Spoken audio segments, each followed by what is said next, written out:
Je m'appelle Rachel Morgan, j'ai 32 ans. Mardi dernier, mon mari Kevin est décédé d'une crise cardiaque. Le choc est toujours présent. Quand j'ai appelé mes parents, en sanglotant sans retenue, ma mère m'a dit « On fête l'anniversaire de Sophia. Est-ce que ça peut attendre demain ?» Ma fille de 8 ans, Lily, et moi étions assises seules ce soir-là, l'une dans les bras de l'autre, tandis que notre monde s'écroulait. Je n'aurais jamais imaginé que ma famille nous abandonnerait dans les moments les plus sombres. Mais ce qu'ils ont fait ensuite était encore pire. Si vous vous êtes déjà senti trahi par votre famille au moment où vous en aviez le plus besoin, n'hésitez pas à me dire d'où vous regardez et à vous abonner pour rejoindre ceux qui comprennent cette douleur. Kevin et moi nous sommes rencontrés pendant notre 2e année à l'université Northwestern. J'étais en difficulté en économie, et il était l'assistant charmant qui restait après les cours pour m'aider à comprendre les courbes d'amortissement.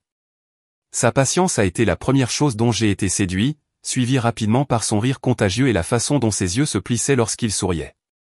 Nous sommes sortis ensemble pendant nos études, et il m'a demandé en mariage le jour de la remise des diplômes, cachant la bague dans mon étui à diplôme.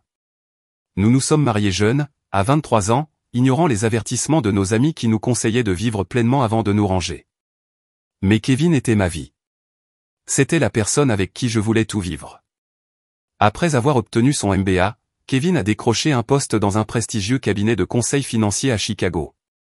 Il a rapidement gravi les échelons, impressionnant ses clients par son approche honnête et son souci sincère de leur bien-être financier. Il n'était pas seulement doué avec les chiffres, il avait aussi un excellent relationnel. Cette combinaison le rendait exceptionnel dans son travail. Nous avons passé 5 merveilleuses années en couple avant de décider d'essayer d'avoir un enfant. Ce que nous pensions être un parcours facile s'est transformé en 3 années de chagrin. 2 fausses couches, d'innombrables consultations médicales et un échec de FIV plus tard, nous étions épuisés émotionnellement et financièrement. Nous avons commencé à parler d'adoption lorsque je suis tombé enceinte de Lily de manière inattendue. La grossesse a été difficile. J'ai été alité pendant les 2 derniers mois, et Kevin travaillait à domicile pour prendre soin de moi. Il m'apportait le petit déjeuner au lit, massait mes pieds gonflés et lisait des livres sur la grossesse à voix haute, à moi et à notre fille à naître. Quand Lily est enfin arrivée, Kevin a pleuré plus fort que moi, serrant son petit corps contre sa poitrine comme si elle était de verre. Pendant 8 belles années, nous étions la famille. J'avais toujours rêvé que Kevin entraîne l'équipe de foot de Lily, même si je n'y connaissais rien.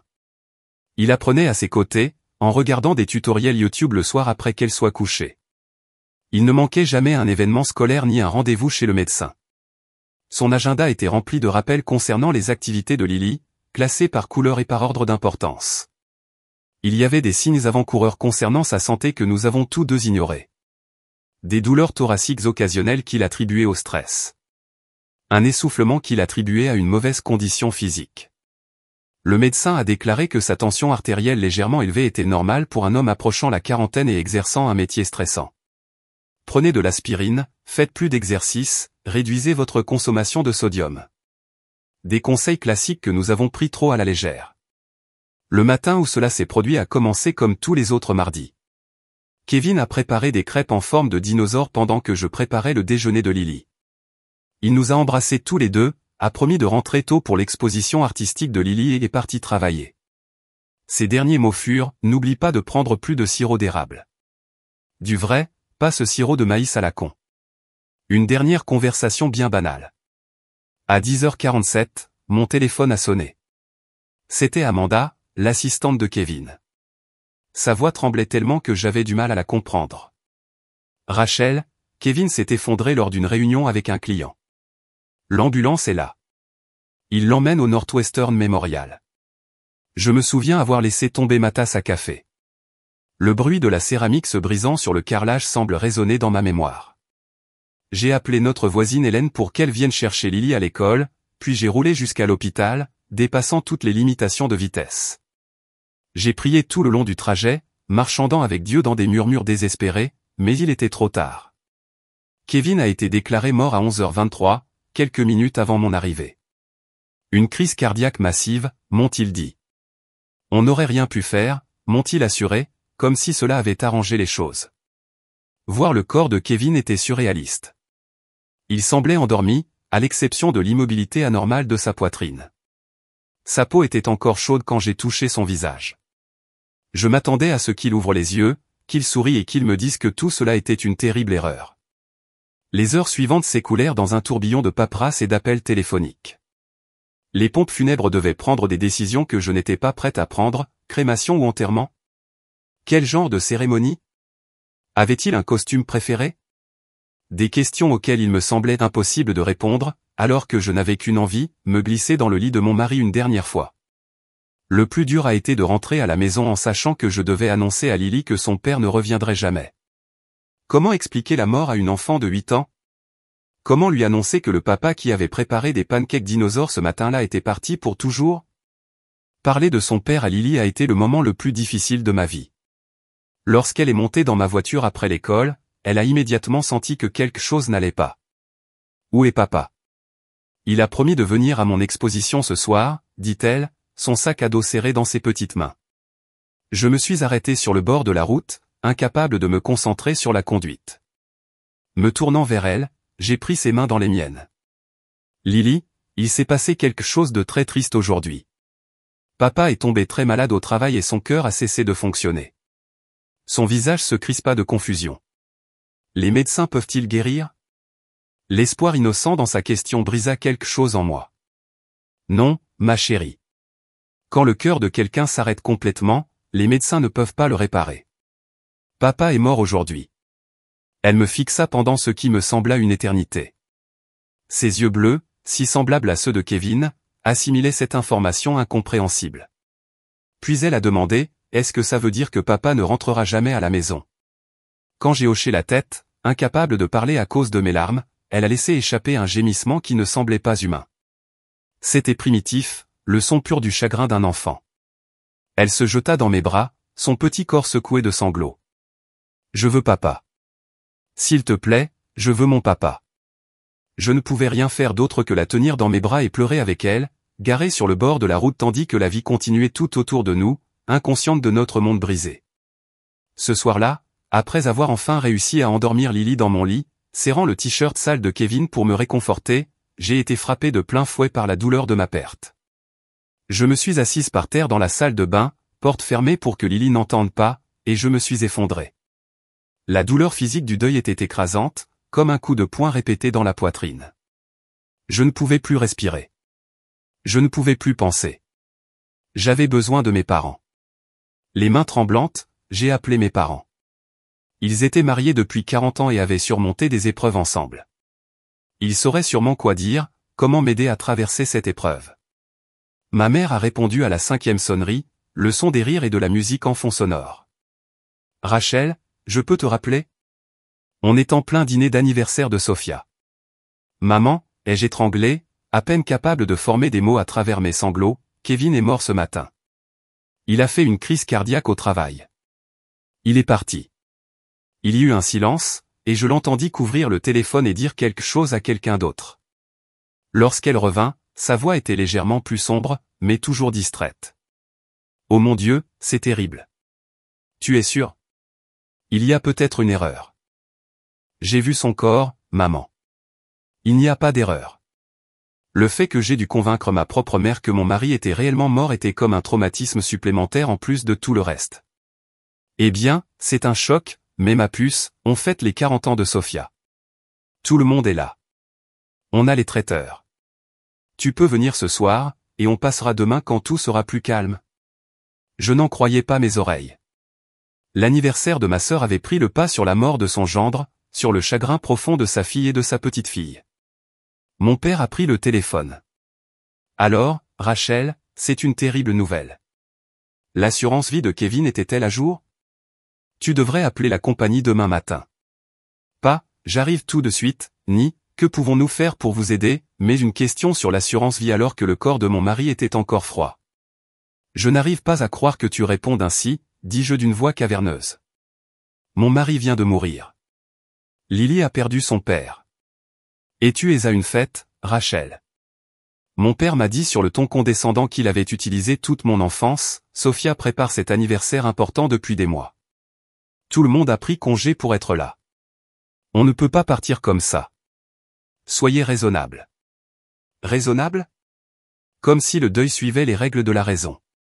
Oublie que j'ai appelé, dis-je, et je raccrochai. En quelques minutes, mon téléphone a été inondé de SMS d'amis qui avaient appris la nouvelle. Brian, le colocataire de Kevin à l'université, ma collègue Jennifer, et même mon ancien ami de lycée Taylor, à qui je n'avais pas parlé depuis des années, tous m'offraient leurs condoléances et me demandaient ce qu'ils pouvaient faire pour m'aider. Les inconnus ont fait preuve de plus de compassion que ma propre famille. Ma voisine Hélène est venue avec un plat et s'est assise avec moi à la table de la cuisine pendant que j'essayais de dresser la liste des personnes à prévenir. Elle a proposé de passer la nuit chez moi, mais j'ai décliné. J'avais besoin d'être seul avec Lily pour commencer à comprendre comment nous allions naviguer dans cette nouvelle réalité terrifiante sans Kevin. Cette première nuit fut interminable. Lily faisait des cauchemars et se réveillait sans cesse en appelant son papa. Je m'allongeais à côté d'elle, lui caressant les cheveux et lui racontant des histoires sur Kevin, combien il l'aimait, combien il la trouvait courageuse. Finalement, elle s'endormit, épuisée, mais je restais éveillé, les yeux fixés au plafond. L'absence de la chaleur de Kevin à mes côtés était un vide insupportable. Le matin arriva, et avec lui, la dure réalité que ce n'était pas un cauchemar dont je pouvais me réveiller. C'était notre vie désormais, une vie sans Kevin. Une vie où mes propres parents ne se donnaient pas la peine d'être présents quand j'avais le plus besoin d'eux. Les funérailles de Kevin étaient prévues pour samedi, 4 jours après sa mort. Ces jours se sont écoulés dans un brouillard d'organisation, de paperasse et de tentatives de réconfort pour Lily, tout en peinant à me contenir. Mes parents ont appelé une fois brièvement pour demander à quelle heure commençait la cérémonie et s'ils devaient porter du noir ou s'il s'agissait d'une célébration de la vie avec des vêtements colorés. Ils n'ont pas proposé de les aider à organiser leur mariage ni demandé comment Lily s'en sortait. Le jour des funérailles s'est levé clair et ensoleillé, d'une beauté cruelle pour un événement aussi sombre. Lily a insisté pour porter une robe bleue, car papa disait toujours « Je ressemble à une princesse en bleu ». Je l'ai aidé à se coiffer, en lui faisant une petite tresse sur la tempe, comme Kevin le faisait pour les grandes occasions. Nous sommes arrivés aux pompes funèbres une heure plus tôt pour accueillir les invités. Les collègues de Kevin, de la société financière, sont arrivés les premiers, l'air sombre dans leurs costumes sombres, la plupart en pleurs. Ils avaient perdu non seulement un collègue, mais aussi un ami. Chacun d'eux a pris le temps de partager avec Lily de petites anecdotes sur son père qu'elle chérirait peut-être plus tard. Mes parents et Sophia étaient censés arriver tôt eux aussi, mais ils ont envoyé un SMS 20 minutes avant le début de la cérémonie, prévenant qu'ils seraient en retard à cause de la circulation. Ils sont finalement entrés alors que les gens s'asseyaient, créant un léger vacarme en trouvant les places au premier rang que j'avais réservées pour la famille. Ma mère m'a serré brièvement dans ses bras, son parfum enivrant. La circulation était terrible, et Sophia a eu du mal à trouver une tenue appropriée dans un délai aussi court. Préavis soudain, comme si la mort de Kevin avait été un dîner inopportun. Tout au long de la cérémonie, j'étais parfaitement consciente que Sophia consultait son téléphone, que mon père jetait un coup d'œil à sa montre, que ma mère essuyait ses yeux secs pour le spectacle. Pendant ce temps, les collègues de Kevin et nos amis étaient sincèrement bouleversés, leur chagrin palpable et réel. Contrairement au détachement de ma famille, Marcus, le frère de Kevin, était profondément anéanti. Arrivé du Japon, où il enseignait l'anglais, il était arrivé quelques heures avant la cérémonie. Il paraissait épuisé et les yeux creux, n'ayant visiblement pas dormi pendant les 30 heures de voyage. Il était assis à côté de Lily, lui tenant la main pendant toute la cérémonie, leurs yeux bleus identiques remplis de larmes. Au moment de l'éloge funèbre, je n'étais pas sûr d'en être capable. J'avais les jambes lourdes en m'approchant du podium. Mais en regardant Lily, assise là, si courageuse et petite dans sa robe bleue, j'ai trouvé la force. J'ai parlé de la gentillesse de Kevin, de son intégrité, de son amour infini pour sa fille. J'ai parlé de ces blagues affreuses qui nous faisaient rire et gémir à la fois, de sa haine irrationnelle de la coriandre et de sa défense passionnée du bon sirop d'érable, de la façon dont il faisait toujours passer la famille en premier. L'ironie amère de ces derniers mots ne m'a pas échappé lorsque j'ai jeté un coup d'œil à mes parents, qui rassemblaient déjà leurs affaires à ma conclusion, visiblement impatients de partir. Lors de la réception qui a suivi, j'ai entendu mon père discuter avec mon oncle James, près de la table des boissons. Kevin réussissait très bien dans ce parcours d'associé. L'assurance vie à elle seule doit être conséquente, sans parler des investissements. Rachel sera parée pour la vie. Il m'a fallu toute mon énergie pour ne pas le confronter sur le champ, pour lui demander comment il pouvait penser à l'argent le jour où nous avons enterré mon mari. Mais j'étais trop épuisé émotionnellement, trop concentré sur l'état de Lily pour faire une scène. Ma mère et Sophia ont à peine aidé à la réception, laissant l'essentiel du travail aux collègues de Kevin, à ses épouses et à mes amis. Ils étaient assis dans le salon, recevant les condoléances comme s'ils étaient les principaux endeuillés, tandis que je me déplaçais dans ma propre maison tel un fantôme, remerciant machinalement les gens d'être venus, acceptant des plats mijotés que je ne mangerais jamais. Pendant ce temps, les parents de Kevin, bien que dévastés par la perte de leur fils unique, étaient des modèles de soutien sincères. Sa mère, Diana, prit soin de Lily pendant la réception, veillant à ce qu'elle mange et la protégeant des invités bien intentionnés mais accablants. Son père, Robert, organisa discrètement le nettoyage, restant jusqu'au départ du dernier invité.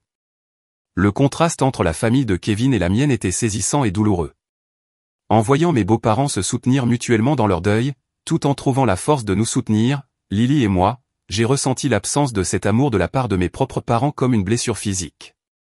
Le testament de Kevin avait été brièvement évoqué lors d'une conversation avec le directeur des pompes funèbres, mais je ne supportais pas encore de penser aux questions juridiques.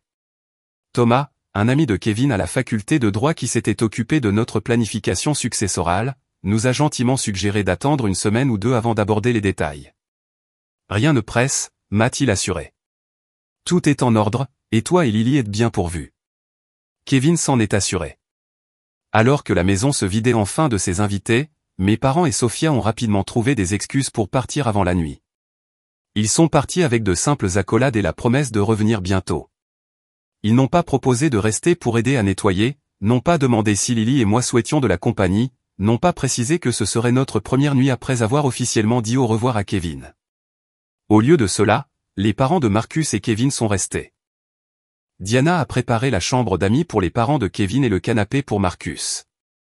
On sera là si tu as besoin de quoi que ce soit pendant la nuit, a dit Diana en me serrant fort dans ses bras. Tu n'es pas seule, Rachel. N'oublie pas ça. Mais, allongé dans mon lit ce soir-là, écoutant la douce respiration de Lily à mes côtés, je ne pouvais m'empêcher de ressentir, d'une manière cruciale, que j'étais bien seul. Ce qui aurait dû être mon premier soutien, mon pilier en temps de crise, s'était montré indigne de ce rôle. 2 semaines après les funérailles, j'étais assis à la table de la cuisine, essayant de comprendre notre situation en matière d'assurance maladie, quand la sonnette a retenti. Lily était à l'école, sa première semaine de retour depuis la perte de son père. Les professeurs la surveillaient de près et m'envoyaient régulièrement des nouvelles, ce dont j'étais reconnaissant. Par le Judas, j'ai vu mes parents debout sur le porche, mon père rajustait son polo, ma mère observait son reflet dans son miroir compact. Je ne leur avais pas parlé depuis l'enterrement. Ils avaient envoyé quelques SMS avec des messages génériques comme « Je pense à toi » et « J'espère que tu vas bien », mais il n'y avait pas eu de véritable communication. J'ouvris la porte, sans chercher à cacher ma surprise. « Je ne savais pas que tu venais.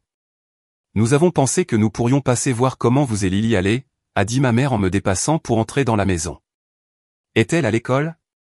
Bien. On peut parler ouvertement. Cela aurait dû être mon premier indice que ce n'était pas simplement une visite de soutien, mais j'étais trop épuisé émotionnellement pour détecter les signes avant-coureurs.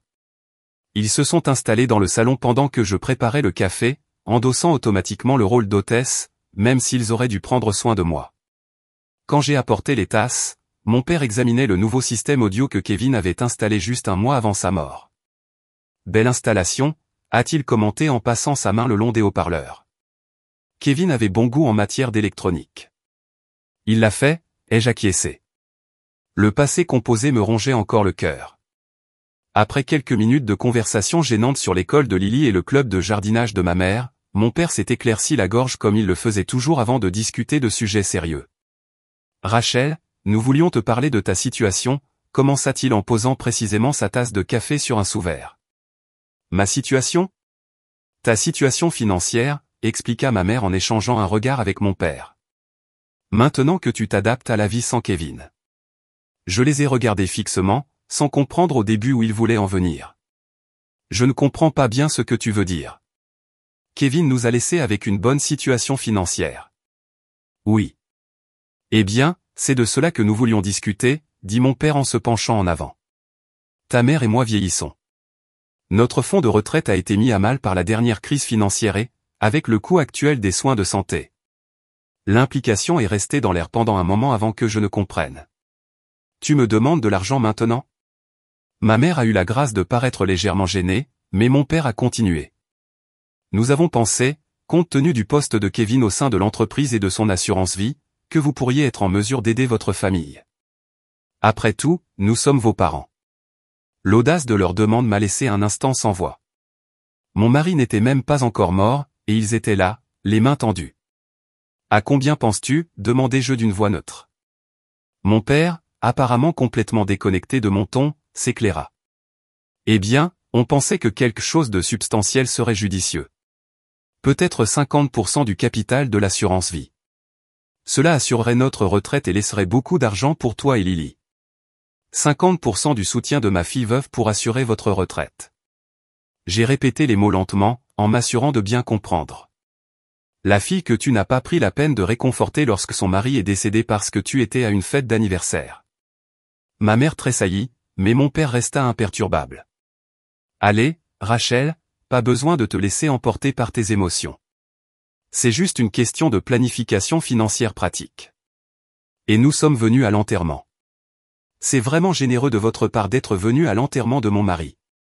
Ai-je dit, la voix pleine de sarcasme. Nous t'avons élevé, Rachel, intervint ma mère. Nous avons financé tes études supérieures.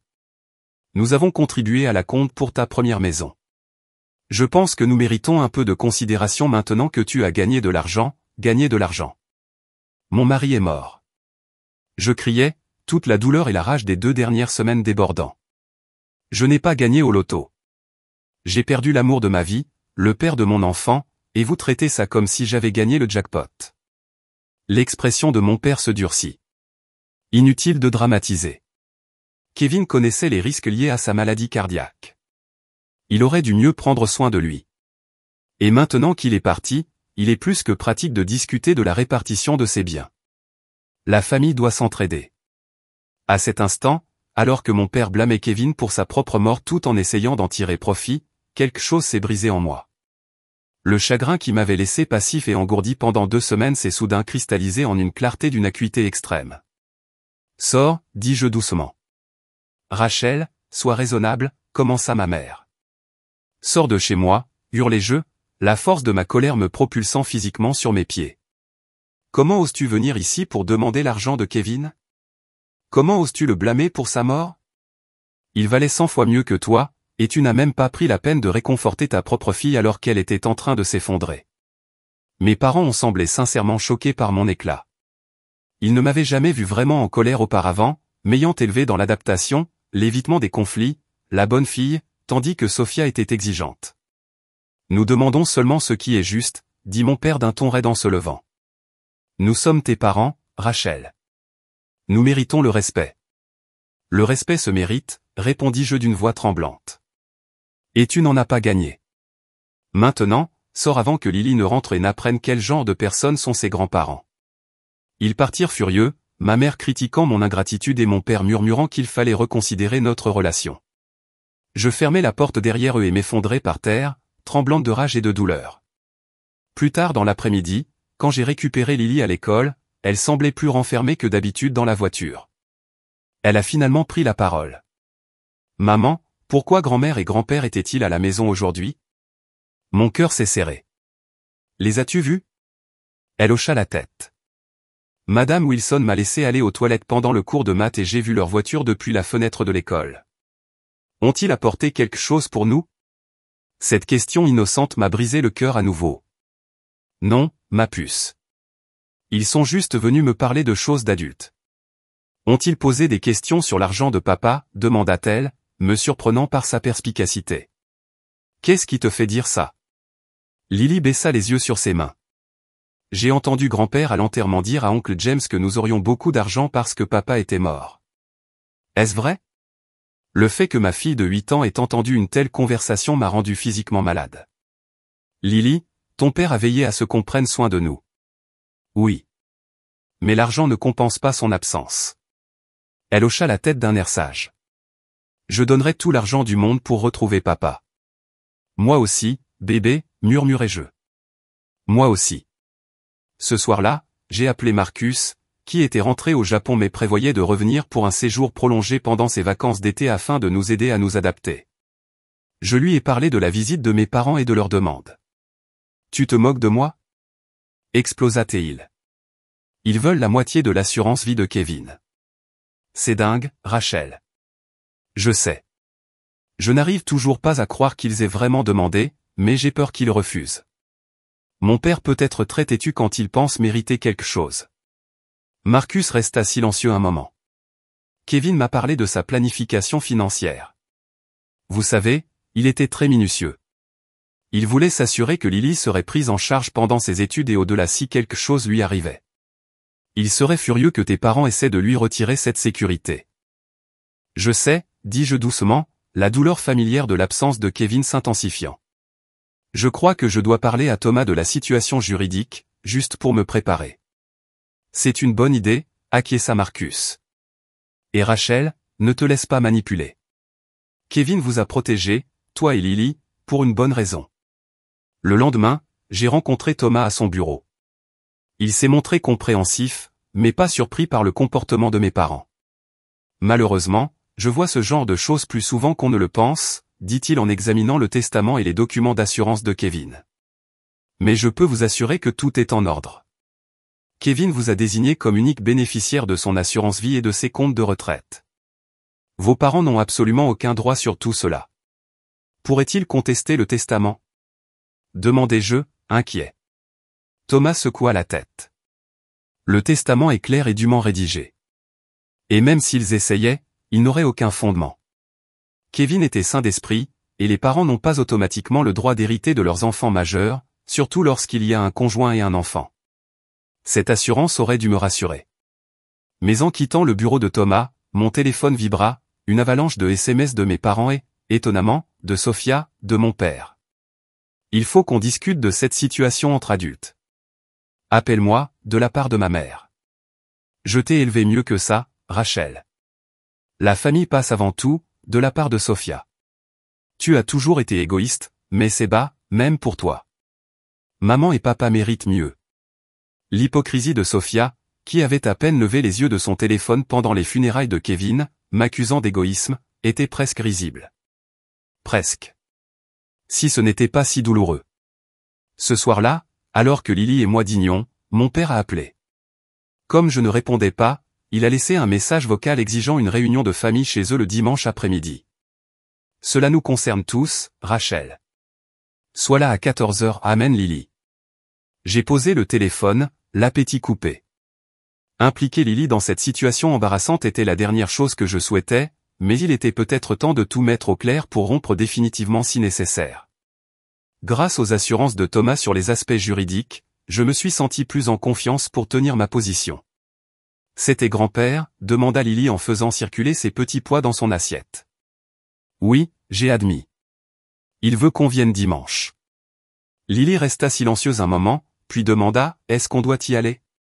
Le fait que ma fille, qui adorait autrefois rendre visite à ses grands-parents, semblait désormais réticente en disait long. Je pense que nous devrions, dis-je prudemment. Parfois, il est important d'affronter les situations difficiles sans détour. Elle hocha la tête, un air de détermination traversant son visage qui me rappela douloureusement Kevin. D'accord, mais puis-je apporter quelque chose ? J'ai une idée. Quel genre d'idée ? Demandai-je, intrigué par sa soudaine intensité. C'est juste quelque chose que papa m'a appris sur le fait de se défendre, dit-elle d'un ton énigmatique. Puis-je utiliser l'ordinateur après le dîner ? Convenu. Je me demandais ce que ma fille de 8 ans préparait, mais j'étais convaincu que quoi que ce soit, cela venait du bon cœur et des valeurs fortes que son père avait contribué à lui inculquer. Les jours qui ont suivi la visite de mes parents ont été remplis d'émotions contradictoires. Le deuil de Kevin est resté un poids constant, mais il était désormais aggravé par la colère et la trahison envers ma famille. Dans les moments de calme où Lily dormait, je me retrouvais à revisiter des souvenirs d'enfance, les voyant sous un jour nouveau et dur.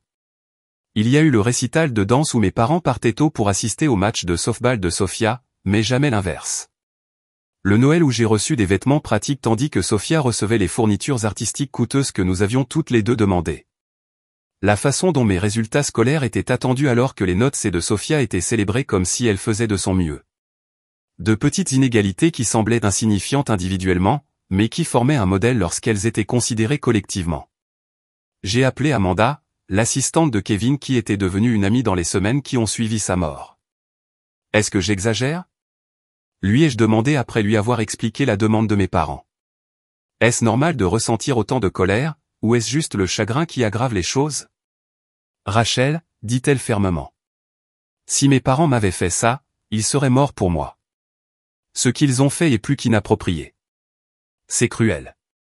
Sa validation a aidé, tout comme une longue conversation avec Marcus ce soir-là. Il prévoyait de prendre un congé de son poste d'enseignant pour venir rester avec nous pendant quelques mois. Une gentillesse qui m'a fait pleurer. Kevin m'a fait promettre. Il m'a expliqué, il y a des années, quand tu étais enceinte de Lily, qu'il m'avait fait jurer que si jamais il lui arrivait quelque chose, je serais là pour vous deux. J'ai l'intention de tenir cette promesse. Le contraste entre la loyauté de Marcus envers les souhaits de son frère et le comportement de mes propres parents n'aurait pas pu être plus frappant. Pendant ce temps, Lily était inhabituellement concentrée sur un projet sur lequel elle travaillait dans sa chambre, penchée sur son bureau avec des crayons de couleur et du papier. Quand je lui ai demandé ce qu'elle faisait, elle a juste souri en secret et a dit « quelque chose d'important pour dimanche ». Samedi, j'ai décidé d'examiner plus en détail les documents financiers de Kevin, voulant être pleinement informé avant la confrontation avec ma famille.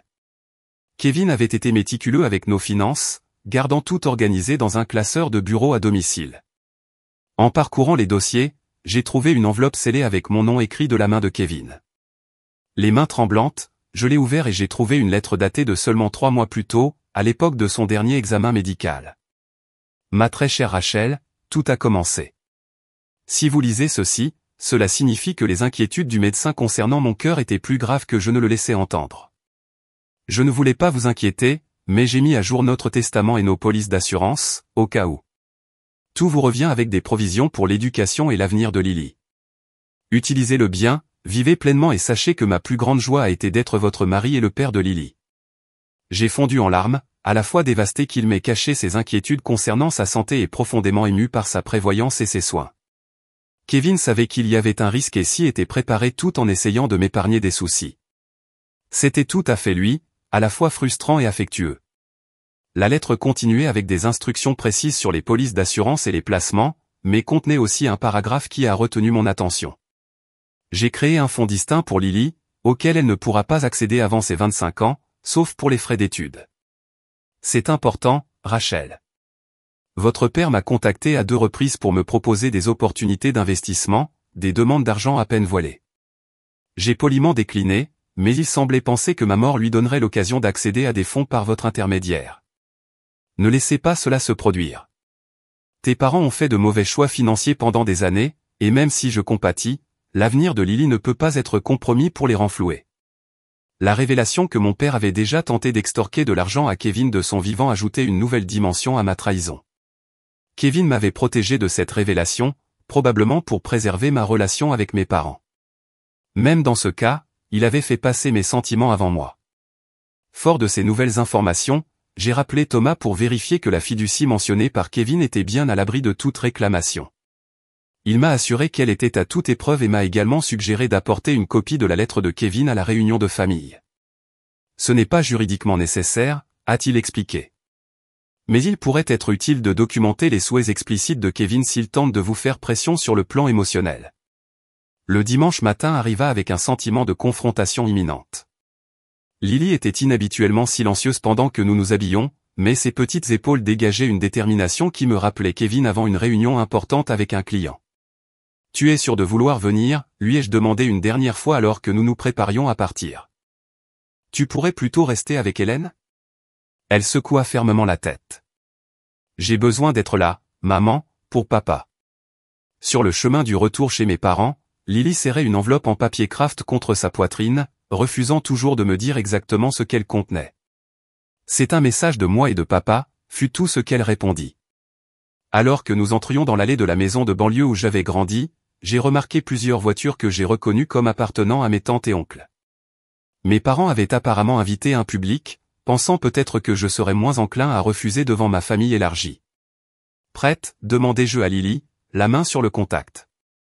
Elle hocha la tête, le visage solennel pour son âge. « Je suis prête, maman. Ne t'inquiète pas. » Nous nous sommes dirigés vers la porte d'entrée, main dans la main, puisant notre force l'un dans l'autre. Avant que je puisse sonner, la porte s'est ouverte sur ma mère, habillée comme pour aller à l'église, le visage figé dans une expression d'inquiétude bien rodée. « Rachel, Lily, entrez. Tout le monde attend dans le salon. Nous la suivions à travers le couloir familier jusqu'au grand salon où j'avais passé d'innombrables Noëls et anniversaires d'enfance. J'avais maintenant l'impression de tomber dans une embuscade. Mon père était assis dans son fauteuil inclinable, tel un juge présidant un tribunal.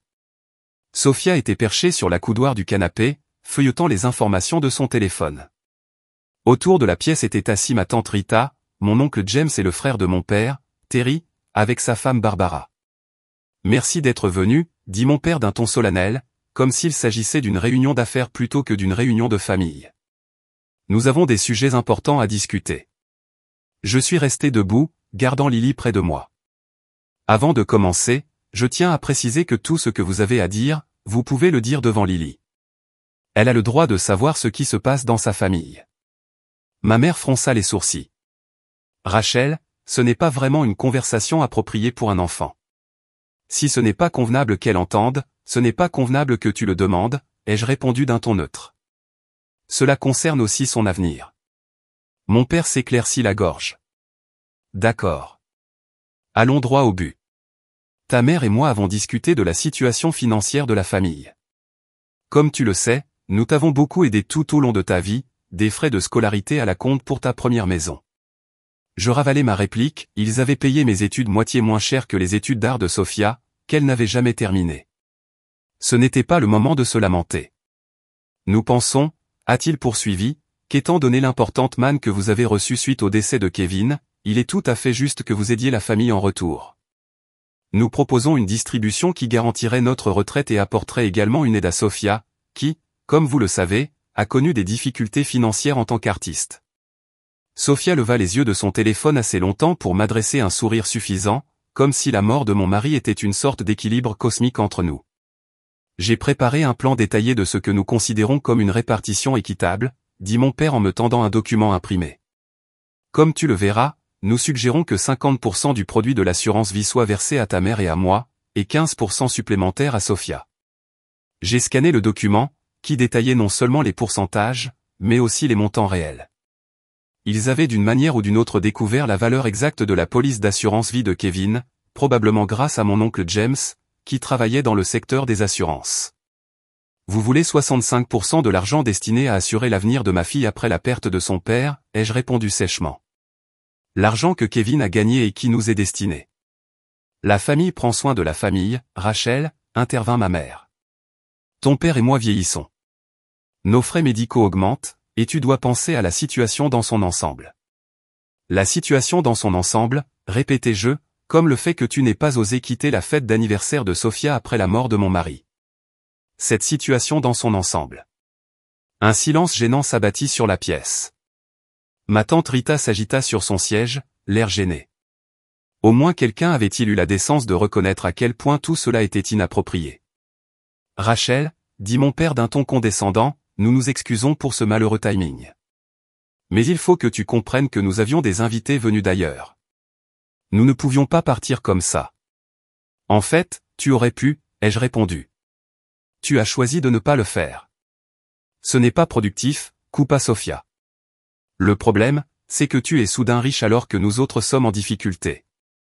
Maman et papa se sont sacrifiés toute leur vie pour toi. Ils méritent la sécurité dans leurs vieux jours.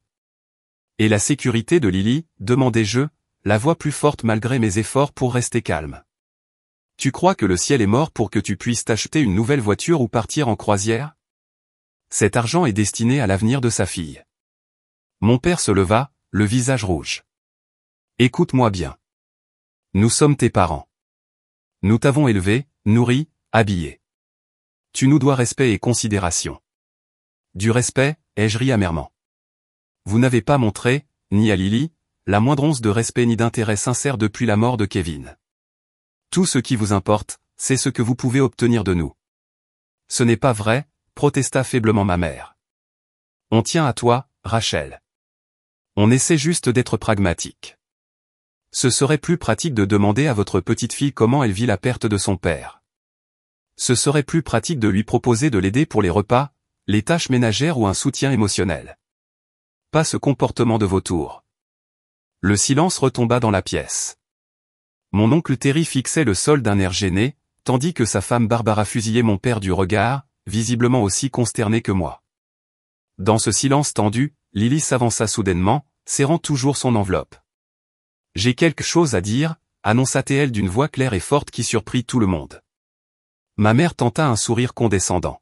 « Chérie, les adultes parlent de choses importantes en ce moment. » Lily resta ferme, imitant la confiance tranquille de Kevin. « C'est important aussi. Il s'agit de mon père et de ce qu'il voudrait. » Tous les regards se tournèrent vers elle, cette petite silhouette se tenant si courageusement au centre du conflit entre adultes. Même Sophia posa son téléphone. « Papa m'a appris que quand les gens te montrent qui ils sont vraiment, il faut les croire, » dit Lily d'une voix à peine tremblante. « Et quand les gens ne viennent que pour quelque chose, ils ne font pas vraiment partie de la famille. » Elle se tourna vers mes parents. « Vous n'êtes pas venus nous voir quand papa est mort.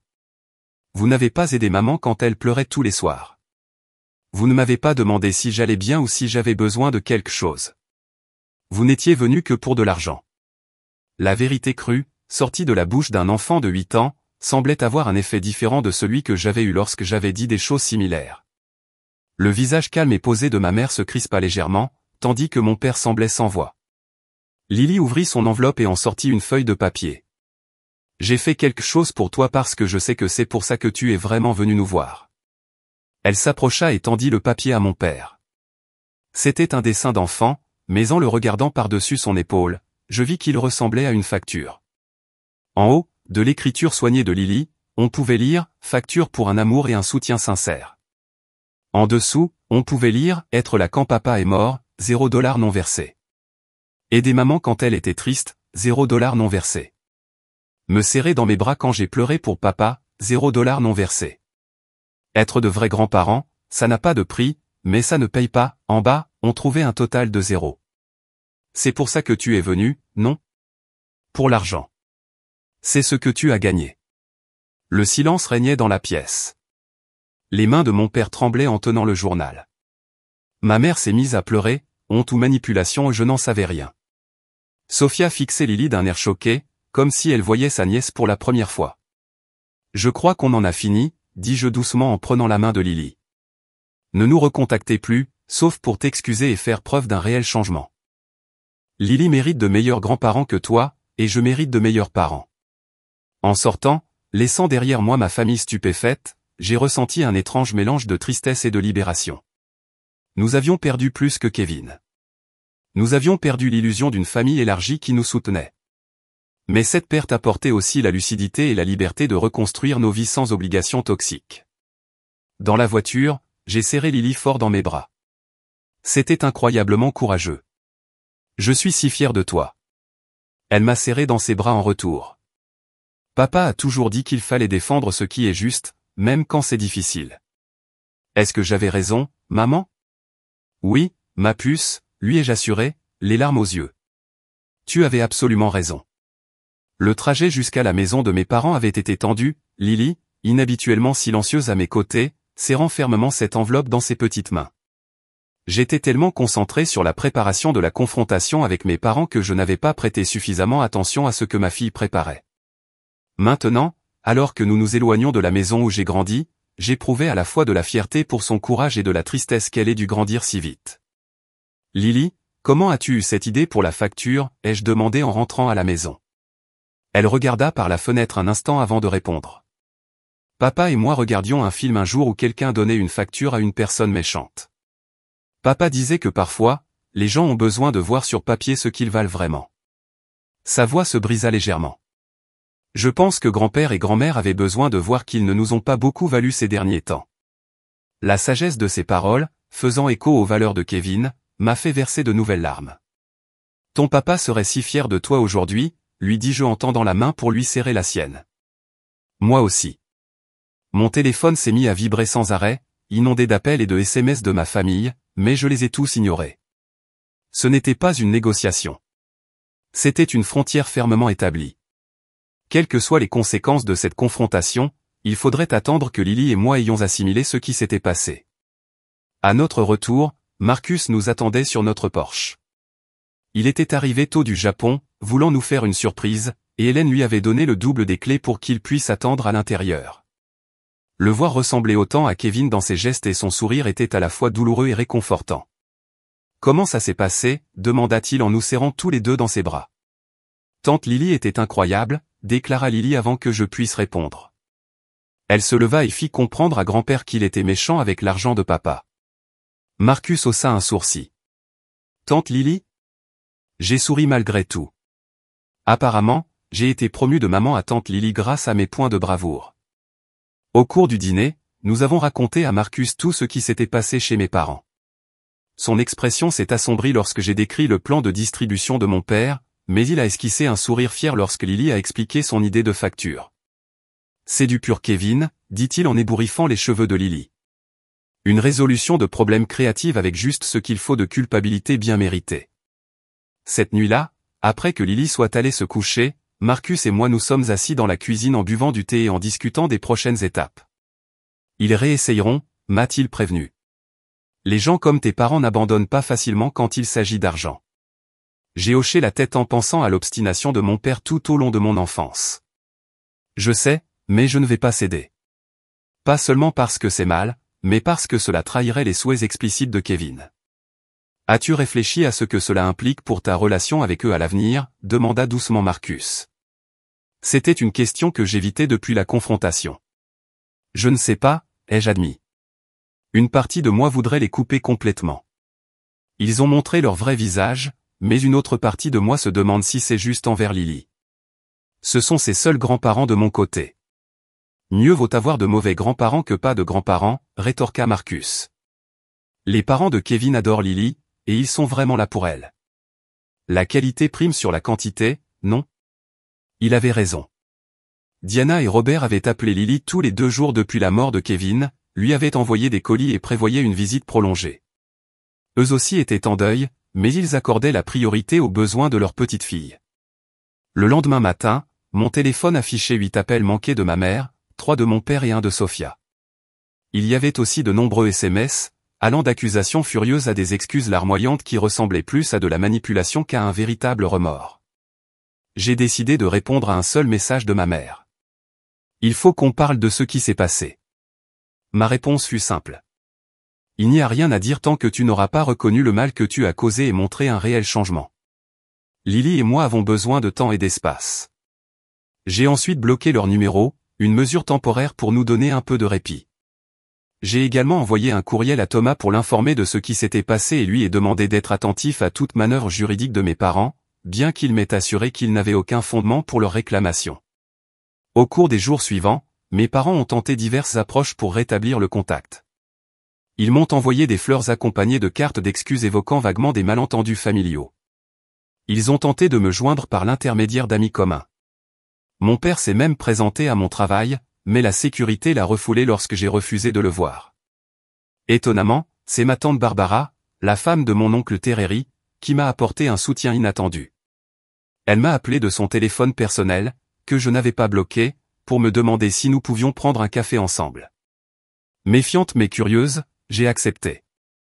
Je veux que tu saches que tout le monde dans la famille n'approuve pas ce que Brad et Carol ont fait, m'a-t-elle dit lors de notre rencontre, en parlant de mes parents. Terry et moi étions horrifiés. Nous n'avons assisté à cette réunion que parce qu'ils nous ont dit qu'il s'agissait d'une bourse d'études commémorative au nom de Kevin. Son honnêteté était rafraîchissante et cela m'a aidé de savoir que tous les membres de ma famille élargie n'étaient pas complices du stratagème de mes parents. Ils ont toujours favorisé Sophia, continua Barbara, confirmant ce que je ressentais mais dont je doutais depuis des années. On l'a tous vu, mais personne n'a voulu intervenir. On aurait peut-être dû.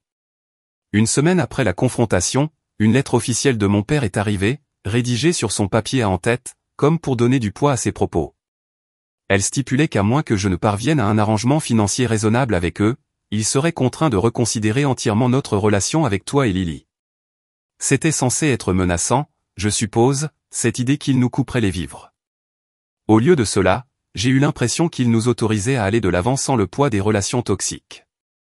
J'ai remis la lettre à Thomas au cas où elle serait nécessaire comme preuve de leurs intentions. 2 semaines après notre confrontation, ma mère a essayé une nouvelle tactique, elle est venue à l'école de Lily à l'heure de la sortie. Heureusement, j'avais déjà informé l'école de la situation, et ils m'ont immédiatement appelé.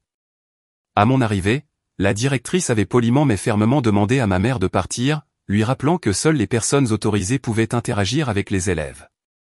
Debout sur le parking de l'école, ma mère paraissait plus petite, moins imposante que durant toute mon enfance. « Tu montes tout le monde contre nous », m'a-t-elle accusé en me voyant. « Non, maman.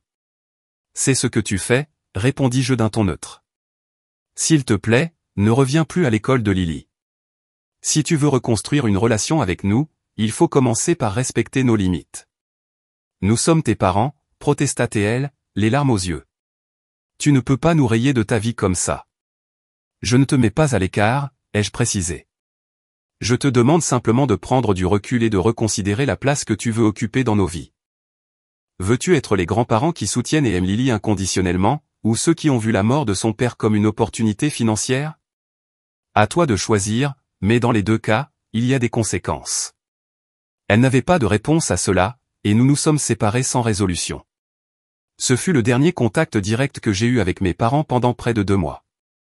Pendant ce temps, je me suis concentré sur Lily, sur la construction de notre nouvelle normalité sans Kevin, mais avec le soutien de ceux qui tenaient vraiment à nous. Marcus est resté avec nous pendant 3 mois. Sa présence quotidienne nous rappelait Kevin de la meilleure des manières. Il a appris à Lily à jouer aux échecs, ce que Kevin avait prévu de faire. Il m'a aidé à trier les affaires de Kevin lorsque j'ai été enfin prête, partageant des anecdotes et des souvenirs qui ont rendu cette tâche pénible supportable. Les parents de Kevin nous rendaient visite pendant de longues périodes, emplissant notre maison de chaleur et d'amour sincère. Diana a appris à Lily à préparer les biscuits préférés de Kevin, entretenant ainsi un lien avec son père grâce à des activités communes. Robert l'emmenait pêcher et lui montrait patiemment comment faire les nœuds que Kevin avait appris de lui des décennies plus tôt. Pendant ce temps, la nouvelle du comportement de mes parents se répandait dans la famille. Tante Rita a appelé pour s'excuser de sa présence lors de l'embuscade, expliquant qu'on lui avait dit qu'il s'agissait d'une réunion pour discuter de notre soutien. Oncle James, qui semblait initialement proche de mon père, a envoyé une carte exprimant ses regrets de ne pas avoir pris la parole pendant la confrontation. Même Sophia a fini par envoyer un courriel qui, sans présenter d'excuses complètes, reconnaissait que le moment choisi pour leur demande financière avait été indélicat. Ce n'était pas grand-chose, mais c'était la première fois de notre vie d'adulte qu'elle reconnaissait une quelconque faute. 3 mois après la mort de Kevin, le jour de ce qui aurait été notre 13e anniversaire de mariage, j'ai reçu une autre lettre de mes parents. Celle-ci était arrivée dans une enveloppe ordinaire, manuscrite plutôt que dactylographiée sur du papier à en-tête. C'était leur première communication potentiellement sincère. Chère Rachel et Lily, commençait-elle. Nous avons passé ces dernières semaines à réfléchir à notre comportement et à la douleur que nous vous avons causée pendant une période de deuil déjà insupportable. Il n'y a aucune excuse pour ce que nous avons fait. Nous avons laissé l'avidité et l'intérêt personnel prendre le pas sur notre amour et notre responsabilité de parents et de grands-parents. Nous vous avons tous deux trahis, ainsi que la mémoire de Kevin. La lettre se poursuivait par des reconnaissances précises de leurs actes de l'absence aux funérailles à la tentative de vol financier sans le langage vague de leurs excuses précédentes. Ils ne demandaient ni pardon ni reprise de contact, mais exprimaient seulement l'espoir qu'un jour nous aurions l'occasion de démontrer par des actes, et non par des paroles, que nous pouvons changer. J'ai lu la lettre plusieurs fois, essayant d'en évaluer la sincérité. Puis je l'ai montrée à Marcus avant de décider si je la partageais avec Lily. Elle semble différente de leurs autres tentatives, a-t-il observé prudemment. Moins manipulatrice, plus responsable, mais au final, c'est à toi de décider si tu y crois. J'ai rangé la lettre, pas encore prête à décider si j'allais y répondre ou non. La blessure était encore trop vive, la trahison trop profonde. Le temps nous dirait si leur remords était sincère ou s'il s'agissait simplement d'une stratégie. Pour l'instant, Lily et moi nous concentrions sur la guérison, sur la construction de notre vie sans Kevin, mais avec ses valeurs et son amour comme fondement. Ce qui arriverait à mes parents dépendrait de leurs actions futures, et non de promesses ou d'excuses, aussi bien formulées soient-elles. Alors que Marcus se préparait à rentrer au Japon et prévoyait d'y retourner prochainement, il m'a aidé à organiser une cérémonie commémorative pour l'anniversaire de Kevin. Contrairement aux funérailles, qui avaient été sombres et formelles, il s'agissait d'une célébration de la vie de Kevin, organisée dans notre jardin, avec ses grillades préférées et sa musique. Amis et collègues ont partagé des anecdotes amusantes sur Kevin. Ses parents lui apportèrent des albums photos de son enfance. Lily présenta un album souvenir qu'elle avait créé, rempli de tickets, de notes et de souvenirs d'activités avec son père. Mes parents et Sophia, qui n'avaient pas été invités, étaient remarquablement absents. C'était une limite que je devais maintenir pour l'instant, créant un espace sûr pour le deuil et le souvenir, sans la tension que leur présence engendrerait. Alors que la réunion touchait à sa fin et que les invités commençaient à partir, Lily m'a tiré par la manche. « Maman, on peut inviter grand-mère et grand-père la prochaine fois ?» a-t-elle demandé doucement.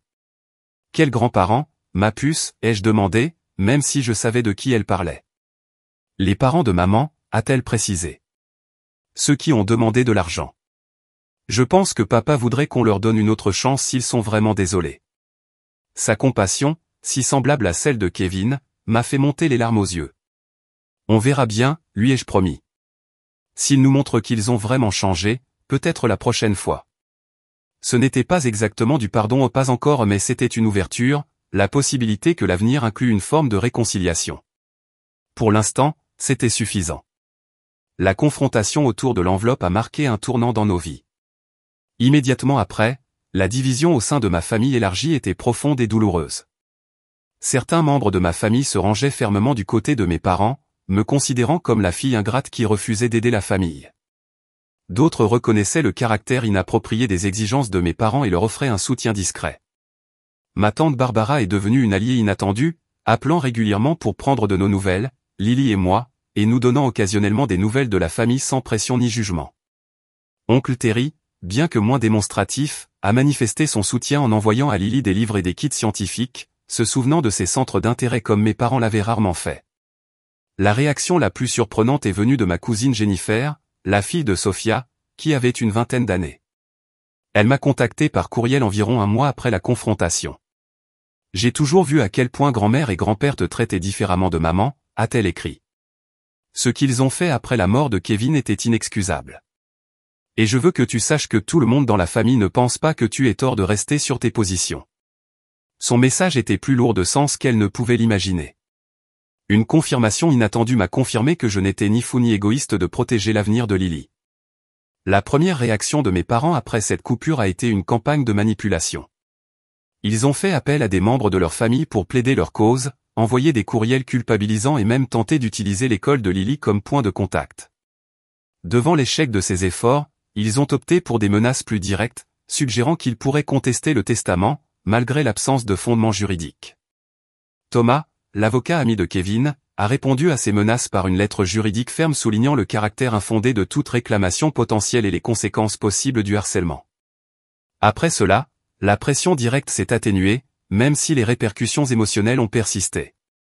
Tout au long de cette période difficile, j'ai été surprise par le nombre de personnes qui se sont manifestées pour nous soutenir. Les collègues de Kevin ont créé un fonds pour les études de Lily, distinct de ce que Kevin avait déjà organisé.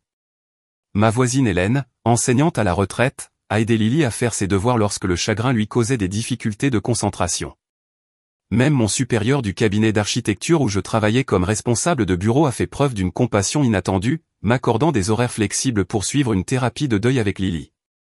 6 mois après la mort de Kevin, Marcus est revenu pour une autre visite prolongée, cette fois avec une nouvelle. « Je suis transféré à l'université d'ici », a-t-il annoncé un soir au cours d'un dîner. « On m'a proposé un poste au département de linguistique à partir du prochain semestre. »« Tu retournes aux États-Unis ?» demandai-je, surprise. Marcus vivait au Japon depuis près de 10 ans. Il hocha la tête en jetant un coup d'œil à Lily, qui sautait d'excitation. « Kevin m'a fait promettre d'être là pour vous deux. C'est plus facile de tenir cette promesse si je suis dans le même pays, idéalement dans la même ville. » La décision de reconfigurer nos vies sans Kevin n'était pas simple, mais la présence de Marcus a facilité les choses.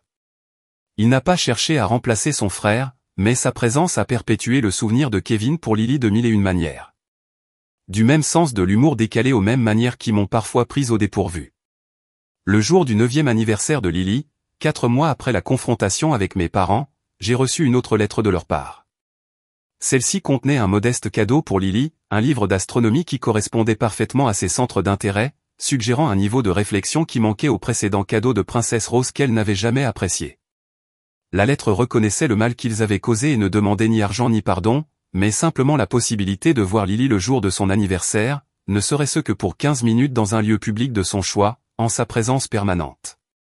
Après en avoir discuté avec Lily, qui était prudemment ouverte à l'idée, j'ai organisé une brève rencontre chez son glacier préféré. J'ai posé des limites claires dans ma réponse. Il ne s'agissait pas d'une reprise de relation normale, mais d'une première étape hésitante qui dépendrait entièrement de leur comportement. La rencontre fut gênante, mais étonnamment sans drame. Mes parents semblaient sincèrement rassurés, se concentrant entièrement sur Lily, posant des questions pertinentes sur l'école et ses centres d'intérêt sans aborder l'argent, le conflit passé ni formuler d'exigence. Ils avaient clairement répété leur approche, mais cet effort en lui-même témoignait d'une volonté de changement à laquelle je ne m'attendais pas. Alors que nous partions, mon père m'a demandé doucement, on pourrait peut-être refaire ça un jour? Peut-être le mois prochain. C'est l'absence de prétention dans sa demande, la compréhension que l'accès à sa petite fille était un privilège à mériter plutôt qu'un droit à exiger, qui m'a fait réfléchir. On verra bien, ai-je répondu. Je te tiendrai au courant. Ces débuts hésitants ont donné lieu à des visites ponctuelles et soigneusement structurées au cours des mois suivants. Mes parents sont restés en probation, pour ainsi dire, mais ont toujours respecté les limites que j'avais fixées. Ils n'ont plus jamais parlé d'argent, n'ont plus jamais essayé de voir Lily sans ma permission et ont progressivement démontré, par des actes plutôt que par des paroles, qu'ils comprenaient les dommages qu'ils avaient causés. Un an après la mort de Kevin, nous avons organisé une cérémonie commémorative pour cet anniversaire. Contrairement à la confrontation survenue quelques mois plus tôt, j'ai choisi d'inviter mes parents, leur montrant clairement qu'il s'agissait d'un test important pour leur engagement à reconstruire notre relation. À mon grand soulagement, ils sont venus avec un sérieux et un soutien approprié, apportant un album photo de Kevin lors de réunions de famille dont j'ignorais l'existence. Ils sont restés en retrait, ne faisant pas de cette journée leur affaire personnelle ni celle de leur relation avec moi, mais honorant simplement la mémoire de Kevin aux côtés de tous ceux qu'il avait aimés. Après la cérémonie, ma mère s'est approchée de moi avec prudence. Nous avons consulté un thérapeute familial, a-t-elle avoué. Nous essayons de comprendre où nous avons fait tant d'erreurs, pas seulement après la mort de Kevin, mais tout au long de ta vie. C'est très éclairant. Ce ne fut pas une transformation du jour au lendemain, et il y eut encore des moments gênants et de vieux schémas qui apparurent de temps en temps, mais l'effort fut constant et, au fil du temps, une nouvelle relation commença à prendre forme, une relation fondée sur le respect mutuel plutôt que sur l'obligation ou l'attente. Sophia a mis plus de temps à se réconcilier. Sa première réaction, lorsqu'on lui a coupé l'accès à l'argent de Kevin, a été la colère et le ressentiment, qui se sont manifestés par des publications désagréables sur les réseaux sociaux et des tentatives de monter les membres de sa famille contre moi. Mais à mesure que nos parents ont progressivement changé de comportement, sa position est devenue de plus en plus intenable. Finalement, après presque un an de contact minime, elle m'a contacté et m'a présenté des excuses sincères. J'ai toujours été jalouse de toi, a-t-elle admis lors d'un café tendu. Tu as toujours été la personne intelligente, la plus responsable. La mort de Kevin, quitte à laisser à l'abri financièrement, n'a fait qu'amplifier toutes mes angoisses. Ça n'excuse pas ce que j'ai fait, mais je veux que tu saches que j'y travaille. C'était peut-être la conversation la plus franche que nous ayons jamais eue en tant que sœurs. Cela n'a pas immédiatement amélioré notre relation, mais cela a ouvert la voie à une relation plus saine à l'avenir. Quant à Lily et moi, le deuil était continu, mais évolutif. La douleur aiguë et constante de la perte précoce s'est progressivement transformée en quelque chose de plus supportable, une tristesse qui pouvait coexister avec des moments de joie et d'espoir. Lily avait encore des nuits où elle pleurait son père, mais elle avait aussi des journées remplies de rire et des inquiétudes normales d'une enfant de 9 ans. Avec l'aide de Thomas, j'ai créé une fondation au nom de Kevin, qui offrait une éducation financière aux communautés défavorisées, un sujet qui le passionnait. Gérer cette fondation m'a donné un but au-delà de la survie quotidienne et m'a permis de rencontrer des personnes partageant les valeurs de Kevin. Pour le 2e anniversaire de la mort de Kevin, j'ai emmené Lily à son endroit préféré, au bord du lac. Nous nous sommes assis sur un banc pour regarder l'eau, en pensant à lui ensemble. « Maman, » dit Lily pensivement, « je pense que l'enveloppe que j'ai donnée à grand-père et grand-mère les a aidés. »« Qu'est-ce qui te fait dire ça ?» ai-je demandé. « Eh bien, ils sont différents maintenant. Ils m'écoutent davantage. Ils me demandent ce que je ressens. Ils se souviennent de mes livres préférés. » Elle ramassa une pierre et la fit rebondir sur l'eau comme Kevin le lui avait appris. Papa disait toujours, parfois, les gens ont besoin de se voir clairement avant de pouvoir changer. Ton père était très sage, ai-je accepté, étonné une fois de plus par la perception et la résilience de ma fille. Il me manque encore tous les jours, dit-elle. Mais je pense qu'il serait content de notre situation, pas toi.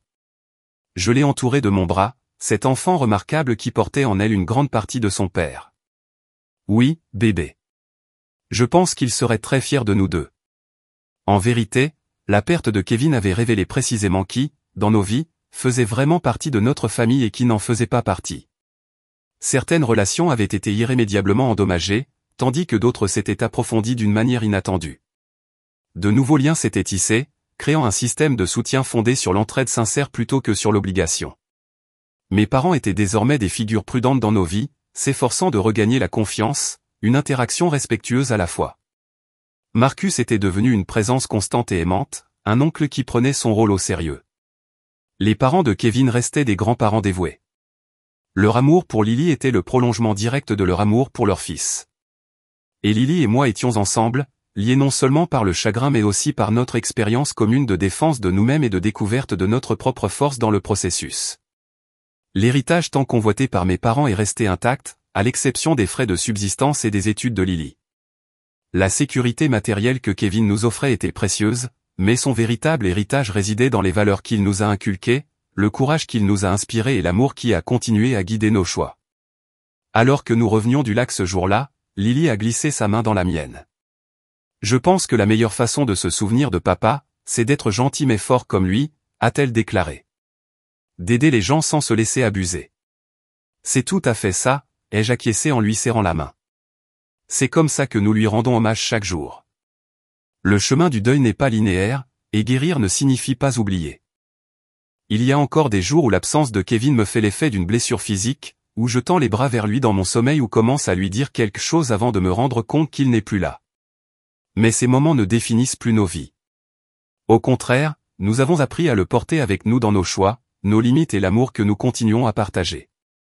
La famille qui a émergé de notre perte n'est pas celle à laquelle je m'attendais, mais elle est construite sur une base de véritable attention et de respect, plus forte après avoir été mise à l'épreuve. Si vous avez déjà vécu une trahison familiale pendant un deuil ou si vous avez dû vous défendre contre ceux qui auraient dû vous soutenir, j'espère que notre histoire vous rappellera que vous n'êtes pas seul. Parfois, les limites les plus difficiles à établir sont celles que l'on nous a appris à respecter toute notre vie.